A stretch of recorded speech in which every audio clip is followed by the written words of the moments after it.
Okay, welcome back from our little break. I hope you're a lot more refreshed. So far we've had our introduction into New Native and Lab Lab. We've also had an opening speech on Cohere by Kemi. And we've had, direction on the challenge by Sandra. And now, last but not least, we have Eddie Kim, who's going to give us a sandbox workshop. And it's titled Using Cohere's Open Conversant Library to Build Conversational AI Agents with LLMs. So, Eddie, it's lovely to have you here. Can you come on now? Hello, thank you. Okay, let me just figure out my camera here. Think I got it right. Okay, nice, cool. Thank you for the lovely intro, and thanks everyone for being here. Super excited to talk about the Sandbox open source library and of course the Conversant framework within that. Let me just get my screen share working as well. Um, see here. I think I got this. 1080p, 30 FPS. Go live. All right. I believe that's working now, right? Okay, cool. Nice. Cool. Okay, so I'll start on this and then kind of walk through a few of these different tabs. So we recently at Cohere released a collection of libraries, open source libraries under this sandbox sort of branding. This is our blog post about it, so I won't go through the whole thing, and we'll post the link after. And what I'll be talking about today and going through in this workshop is one of the libraries that my team has worked on called Conversant. And roughly speaking, what this library does, so it's a Python library that you can just pip install, and roughly what it does, this gives you a lot of framework and tooling to allow you to work with conversational agents. You could think of these, like chatbots, but they're powered by Cohere's large language models. And so that gives you a lot more flexibility, a lot more open-endedness, and it lets you get up and running a lot faster than some other methods where you might have to do a lot more manual tinkering to get something very quickly. Uh, so in this workshop, I'll give you a little demo of how that works, how to import it into your own code, how to modify it. But I will first start with just showing you how it works with a little demo. Um, so I think if this works, so you can see the other screen now, I think, right? Okay, cool. So what you're seeing now is a Streamlit app. So it's just conversant.streamlit.app. And again, all these links we'll post later as well. And when you load this up, so actually let me just refresh it. So when you load this up, you'll just get this little pane that tells you a bit about what library it's using. You get a little link to sign up for Cohere if you want to try building this yourself and getting an API key. But you'll see this drop down on the left, and you get these different personas, we call them. And I'll just load one up to show you what happens before we get into any of the details. So it's a bit of loading. Okay, cool. And then we get all this stuff that it renders on the screen. So we won't worry about the left pane for now. We'll just look at this actual chat. So with this little like cute emoji of a wizard or something that looks like a wizard, and this wizard says, "Good day to thee, fair adventurer. Whither doth thou wander?" Yeah, all right. So I'll just say, I came to your village to learn magic spells. Can you teach me? And so when I hit enter, this will ultimately route a command to a large language model that will generate some text. And let's see what it said. Let's see, you're already on the right path. Magic is a summoning grand elements, but first you must learn the base of summoning. Okay, cool, great. So some conversation that we're having that feels, relatively immersive and conversational, but open-ended, and I could have said whatever. And we get a reply that's sort of in character. And contextual as well, right? I asked about magic spells, and we get some comment on magic spells. So this is one example, and I will show you one more before going to, kind of the explanation of what this framework is doing and why you might want to use it, and how it might be helpful for a hackathon project. Okay, so here we go, another persona that I guess looks like a watch, but is meant to be a watch salesperson. So it's not like the watch is talking to us, although that would be kind of awesome. So thank you for visiting our store. Can I help you find your watches today? Yeah, I need a dress watch for an event. That'll take a little bit of time for the API call. Okay, cool. And tells us, starts to ask more specifics about what we want. Yeah, how you feel about Rolexes. Okay, so while that happens, I'll now start talking about let's sort of break down and understand what we saw here and what's going on under the hood. So the first thing I'll say is that the language model that's powering both of these scenarios I just showed, the wizard and then the watch, they're actually the same language model. Like there's no fine tuning difference between them. What is different is the prompt to the language model. So I will take a step back and say if you are not familiar with like large language model usage or lingo, totally okay.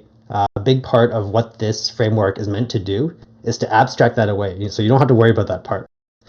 Uh, so what happens is that under the hood, there's what's called a prompt, which is long string basically, and it's fed to the language model. So this is sort of the context of, here's a series of chats between a watch sales agent and a user. We have some description of what the watch sales agent is and says. We have an example conversation that's sort of like, you can think of this as like a hard-coded example conversation of like how we want this agent to talk. And then we have the live conversation below. And so you can see this is like what I've actually said. And at this very end, we inject whatever message we capture in the input, and then we generate whatever the bot should say after that. But this is all just like a free-form string. You can put anything here, and if you make different choices, you can get sometimes some strange results from language models if you make a strange prompt. And so what this framework does is it manages a lot of that for you, right? If you think about this as you're kind of making a repeated call to a text generation API, and that's part of what Cohere provides. But you have to manage state, right? You have to manage the context or the history of the chat. You have to manage the construction and weaving of this prompt that you feed into the generate command or the text generation command.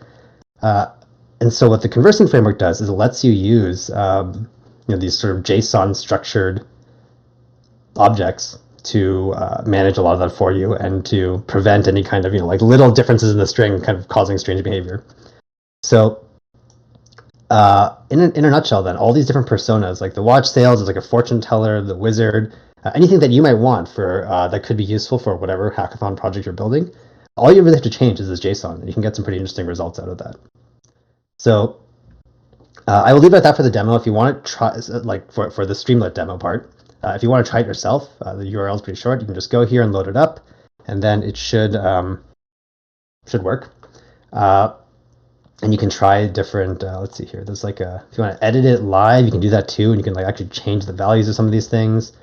There's other personas that didn't show, so feel free to play around with it, and it will give you a feel of how open-ended is it really to work with these different language models, which different ways can you take the conversation, so please feel free to try that. There is also a YouTube video that we'll post a link to after, so I won't go to it. But it covers a lot of what I just showed as well, and how to sort of edit this library and make it work for yourself as well. So if there's anything that goes by a little bit too quick in this workshop, yeah, you can just watch that video, and it's really good to step through as a recap. Okay, so that brings us to how do we actually use this, right? So we've seen what this can do, and if you're thinking, okay, I want to work with some kind of conversational chatbot or conversational agent in my hackathon project, like this demo is cool, but what I'm showing here, of course, is like a front end on top of the actual functionality and the actual framework. You want to use it yourself. So you can, of course, go to GitHub. So it's all open sourced. And it's and we're actually like developing this actively in the open as well. You can see there's like active branches. There's open issues. So I will say that if you work with this library and you find any bugs, or if you have any feature requests, feel free to file an issue. We're happy to take a look at those. And of course, the next part's really important because we are live streaming this. And so in true live streamer fashion, I will say the next part, if you smash that star button, super important. Not actually, but if you want to, go for it. But anyway, if you want to use this GitHub repo, there are a couple different things you could do, right? You could fork the repo, then you have your own copy of it. You can modify it however you like. It has a pretty extensive README as well. So if you want to like really dig into how to do all the different kinds of things with this, it's like yeah, I won't go through it because I'm streaming, right? But there's a bunch of stuff in the README. There's a contributors guide as well if you want to extend any of the functionality. So yeah, feel free to do that. So one pathway to use this would be to clone this repo or fork it, I guess, and then use it that way. And I would say I would recommend that route if you want to do like a lot of customization on it and you actually want to change the behavior of it or add features to it. Of course, this is a Python library, and so since it's open source, we've also put it on the Python package index. And so you can see here that it is pypy.org/project/conversant. And so we just released this, was it like 3 days ago or something, the latest version. So if you pip install conversant, you should be able to just install it that way. And so that's probably the more straightforward way. If you want to use this as a library and as a framework where you just want to get up and running quickly, make some modifications, but not like really change stuff under the hood, I would recommend this pathway. So this will give you enough flexibility to make your own conversational personas and interact with them and sort of hook into Cohere's language models without having to dig around at all the language model, like parameters. But yeah, so I would recommend this as a good starting point. Cool. Okay.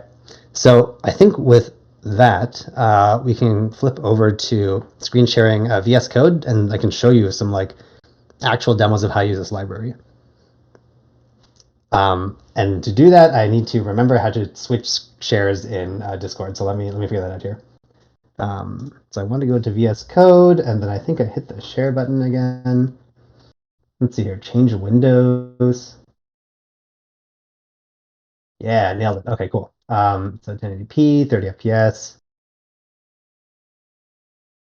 All right, cool. Okay, it's showing, Eddie. Showing? Okay, cool. Thank you. And hopefully this text is not too small. I'm just going to make this a little bit bigger. Yeah, okay. Cool. Okay. So you might ask, so let me quickly recap where like what we have just done, because I now like switched screen shares. So just to maintain the context, we talked about the sandbox and that open source release of many libraries. Conversant is one of those. We do have a live stream lit up if you just want to play with it to get a feel for like if it could be useful for your project. Then we talked about you could actually get and use Conversant on GitHub or on PyPy. And now we're flipping over to, this is like literally just VS Code running on my laptop. I spun up a temporary virtual environment in Python, and you can see that.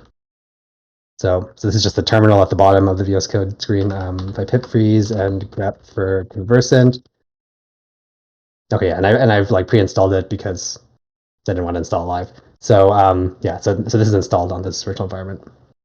And you can see that using it's pretty straightforward. So let's say in this demo, we just want to work with one of the predefined personalities or personas.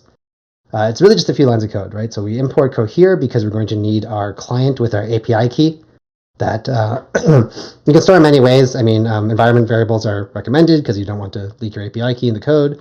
So I'm just, yeah, putting an environment variable here. And so we need the Cohere library for that to give us access to the underlying language models.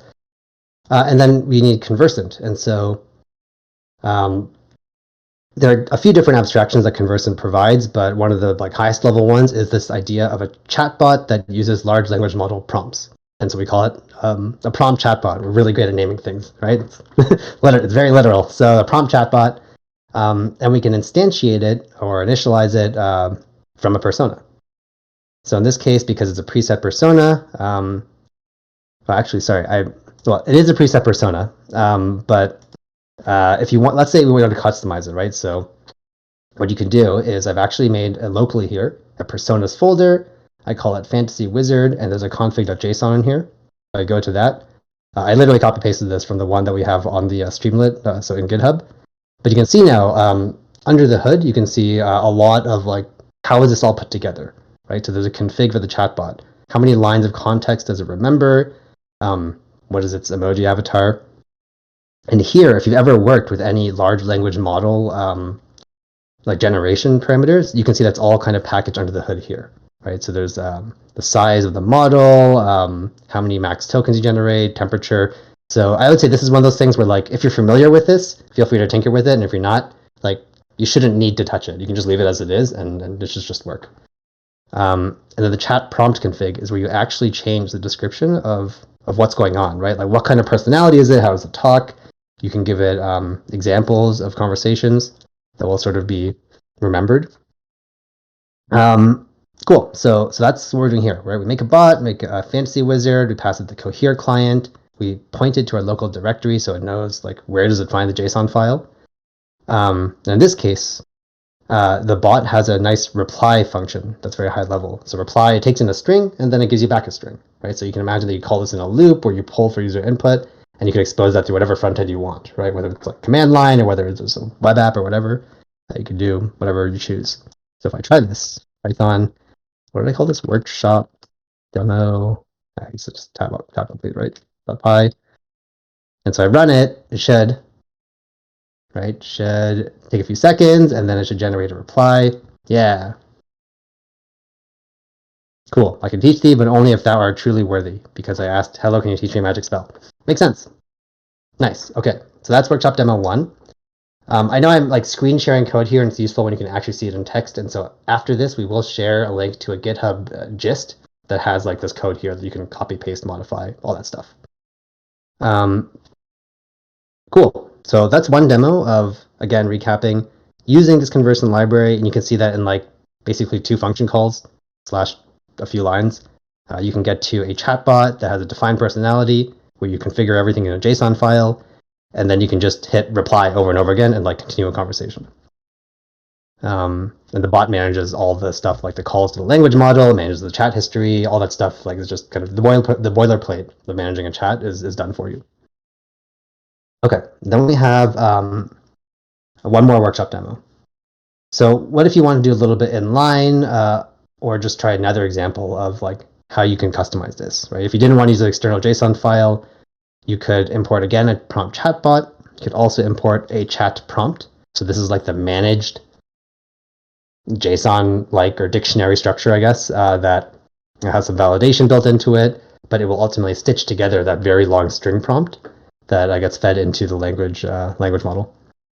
So in this case, we make a Cohere client again, we make a config. And so you can see this config isn't too big, right? Like, it doesn't have all the language model parameters and all that, like, the X large and temperature or whatever. It just has the stuff about the bot and how it should chat. It is actually like one of the sub dictionaries in this config.json. And you can also instantiate a chatbot using just this part. And for all of the other configurations, like the language model stuff, it'll just pick like sensible defaults. So in this case, after you've defined this, you can put this into a JSON file if you wanted, and here's just a Python variable. You can now make another prompt chatbot where the prompt is a parameter you can set where it's chatbot from dictionary, and then we pass in the dictionary. And so if I run this, it should give you, okay, so if anyone here, I guess this isn't necessarily how Shakespeare talks, but it's close enough. Okay, that's actually really funny. I have not seen that response before. If you have an English literature cell, let me know. That's hilarious. Okay, cool. So that is pretty much the demo. So again, recapping, there's a Streamlit. You should play around with that. Then I'd recommend install the pip library and then just try it out. You can work from these examples and just copy paste them and modify them to however you like. And then the kind of key command to remember is basically the reply command, because that is like what you would call many times to continue a conversation. And if you really want to go under the hood, you could like fork the GitHub repo and then like start changing things around. And if you make anything really cool, you can contribute back with a PR to the original repo. Then you can brag to all your friends that you improved the Cohere conversant framework, which is like super cool street cred. Okay, cool. I think that is pretty much it. And then I think we can do Q&A now. Is that right?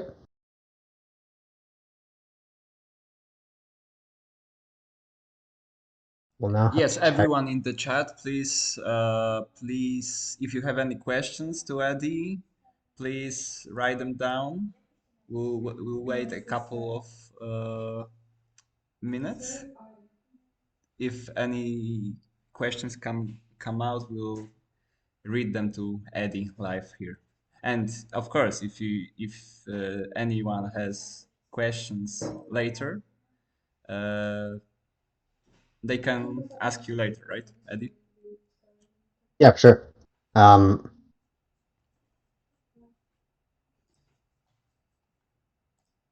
Should I be looking at one of the Discord channels for questions, or are they coming in consolidated through through Okay, Yukuba? we have one question. How many Mhm. lines of conversation can it remember without breaking?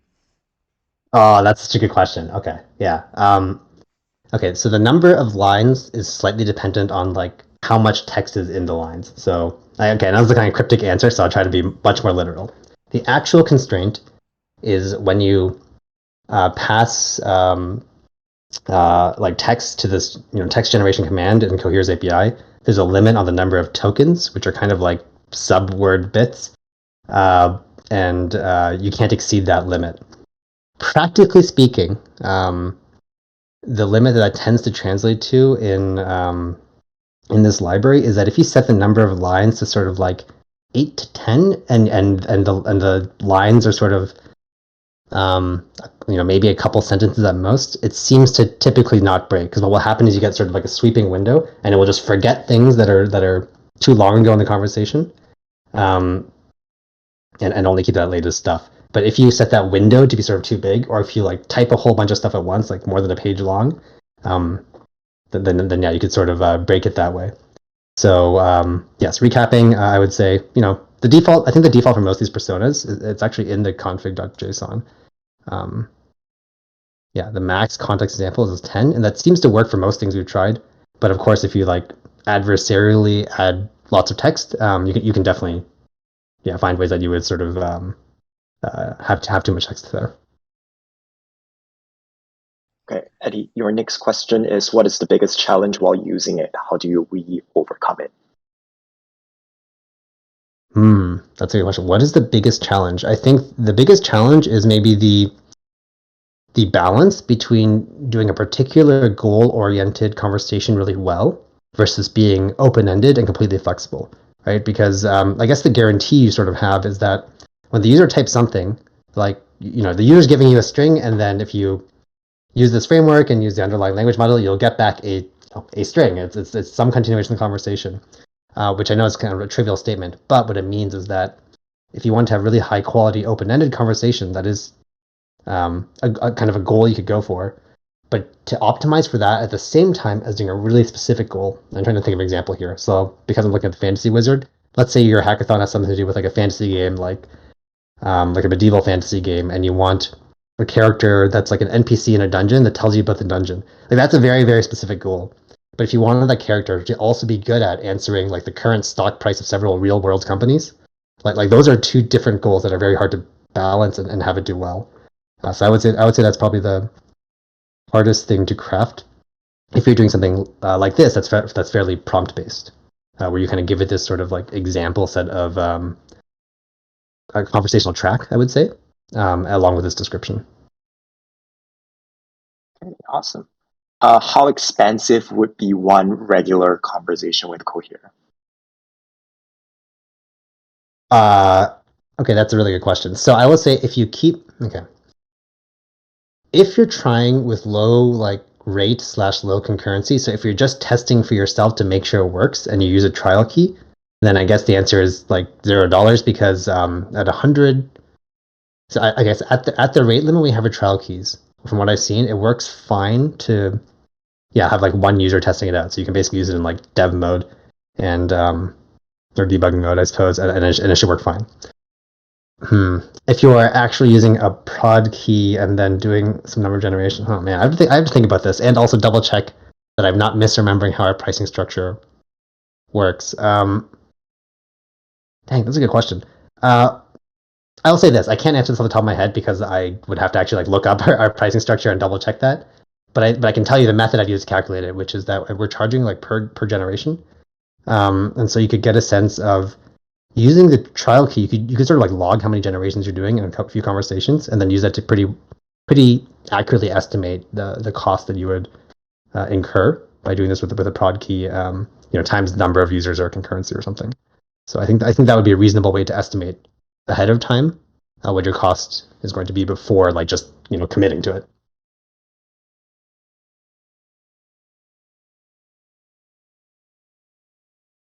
One more question. Yeah, another question. Does the token limit that you've mentioned include the persona? Yeah, it does. So if I include the persona, you mean like the preamble and the example turns? Yeah, it includes all of that. What's happening behind the scenes? So I guess in the language of like the chatbot framework, we think of these like preamble and the example conversations as kind of semantically different. But if we're talking about token limits and passing this through a language model, it's a bunch of text that is the prompt, and then it's like the prompt plus the number of tokens you generate can't exceed the maximum. Actually, that maximum depends on which model you pick. So I won't say a static number because it's I think different for some choices. Um, but yes, it is a short answer. It does include this preamble. Okay, the last question is, I didn't get where you got those workshop demo files. So yeah, we'll share all the links after this presentation, after this workshop, so don't worry. Okay, and we have another question. Any advice if I wanted to add a new persona to Conversant, say a doctor, is there a way to force the model to say only ask questions? Wow, that's really interesting. Okay, to only ask questions. Okay, so there's two parts of this. To mostly ask questions, I think you could do this by like it seems kind of interesting, but prompt engineering is so weird. You could basically say in the preamble, like, this is a persona, like this persona or persona name, right? So for example, I could say this fancy wizard only asks questions, and that will actually like affect the result. The other would be in these example turns to have it only ask questions, and I think that would give you a mostly desired result of mostly asking questions. To force it to ask questions, I can think of some really inefficient ways that are popping into mind right now. Like you could, reattempt until you get a question by checking like for a question mark at the end or something like that. That is both inefficient computationally and cost wise. There's probably something better you could do, but honestly, it's hard for me to think of an example where you would strictly, truly only want questions. I would imagine that what you'd want is like a mostly inquisitive, like doctor, for example. Maybe you're doing some kind of like diagnostic thing. Although I will warn you that ungrounded, actually even grounded language models. So like language models in general, I would not trust them for like true medical diagnosis. That's an aside. But if you want an inquisitive model, you probably still want it to mostly ask questions, because if you disallowed it to ever utter like a non-question, you might get those strange results where like if you ask it, "What's your name?" right, and it can only reply with questions, it's kind of like it might yield strange results.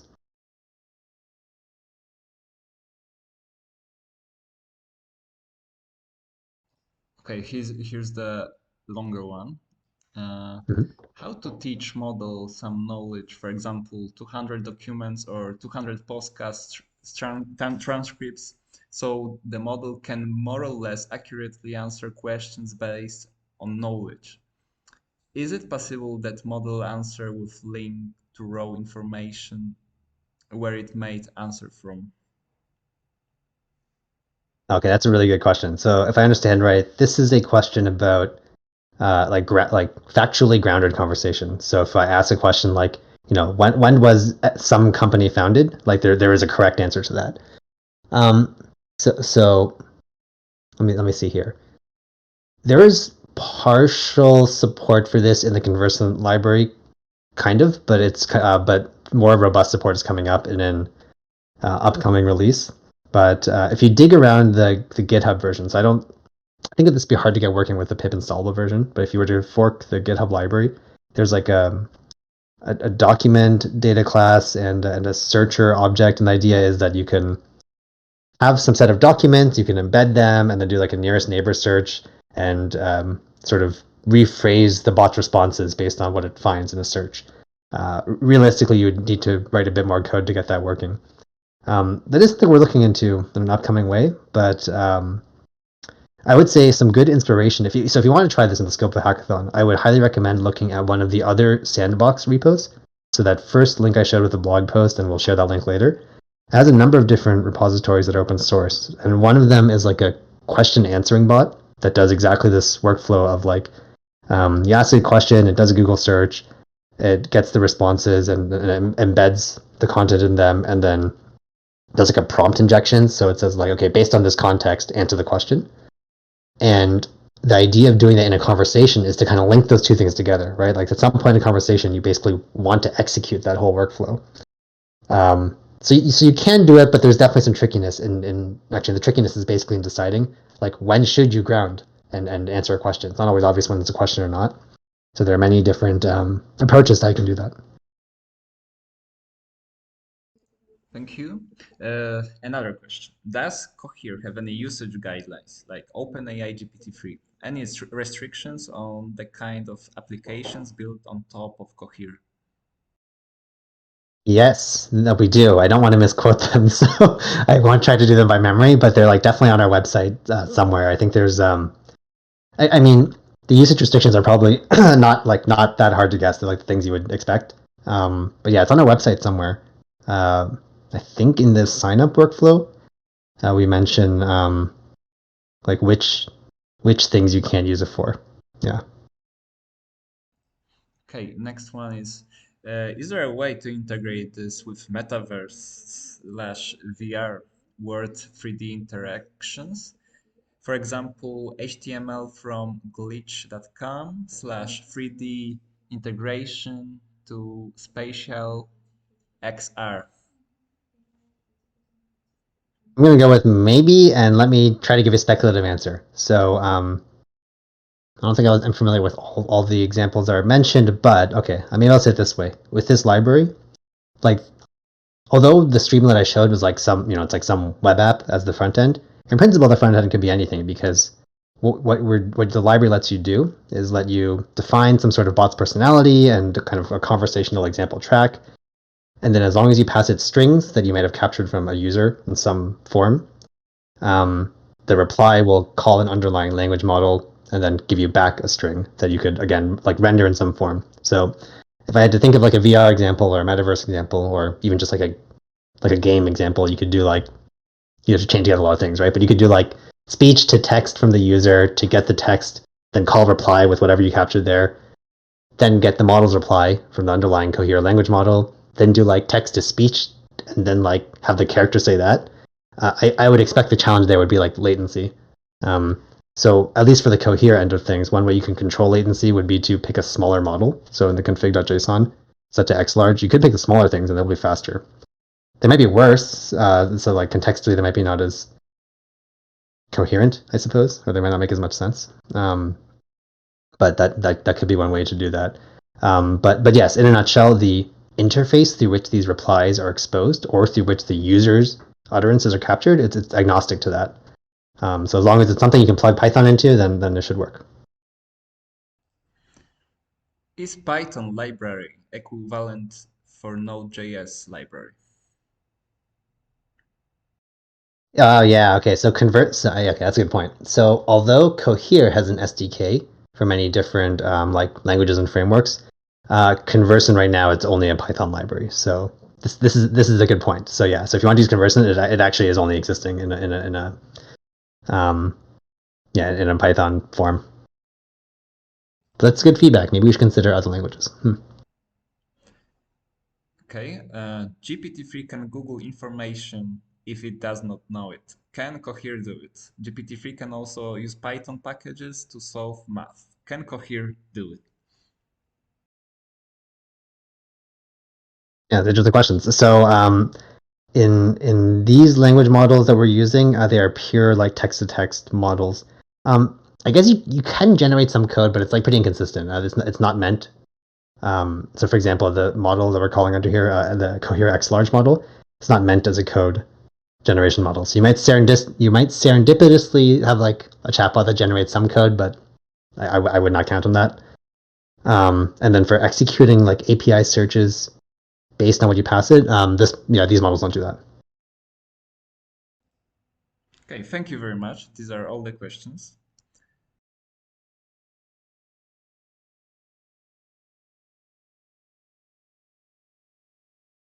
Okay, thank you very much, Eddie, for taking your time and explaining and also answering our questions. So now that's all we have for today, and we'll see you all tomorrow. I wish you all the best and enjoy and make the most out of it. So thank you very much and goodbye.